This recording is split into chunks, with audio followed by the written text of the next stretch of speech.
Last November 18, 2024, I was diagnosed with shingles, a viral infection caused by herpes zoster. So, maybe mao ni ang locally named disease nga gitawag sa ato sa Binisaya og likos or ugahip.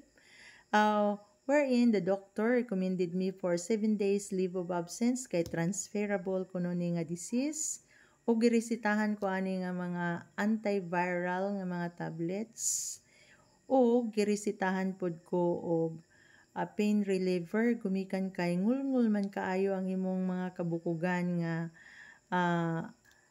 naa tungod ni nga mga blisters.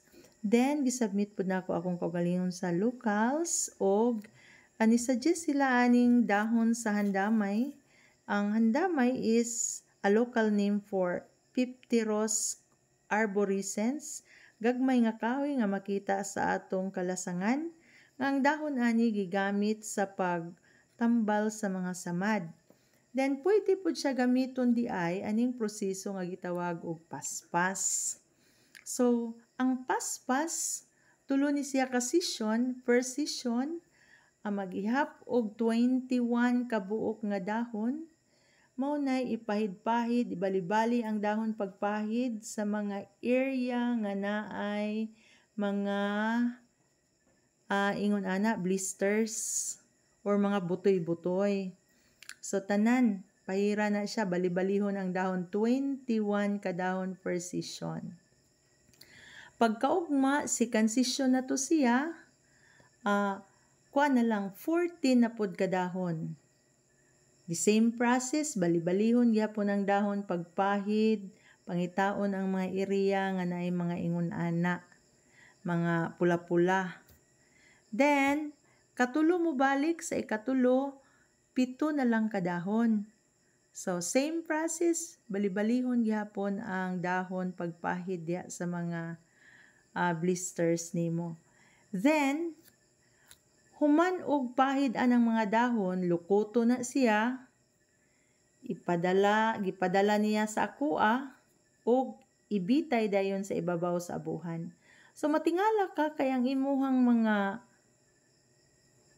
mga blisters mosunod og kauga sa dahon nga imong gibitay sa abuhan.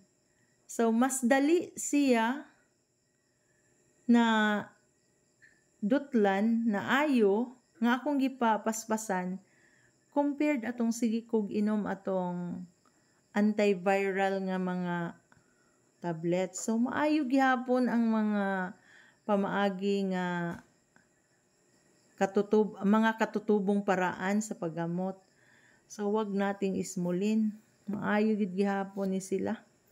So ingon ning nagkuan sa ko nga karon kay napaspasan naman ka. Pwede na daw pod ko mamaspas, so humanda kayo sa akin. Pwede na daw mo magpapaspas sa ako Passive income na nako. So adura mo sa balay pag naamoy ugahip or likos, ako na ipaspas di ay ninyo. Dahil nangutana pod gani kung basig na ni yam-yam. Wa daw yam-yam. Ingon ana ra gyud nga proseso, pahid-pahid ra ang dahon.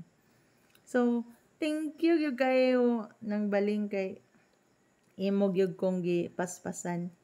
Dali ra na ayo ang ako ang ambot ugahip ba na mo ba nay basta kay ang tawag ana sa doktor shingles.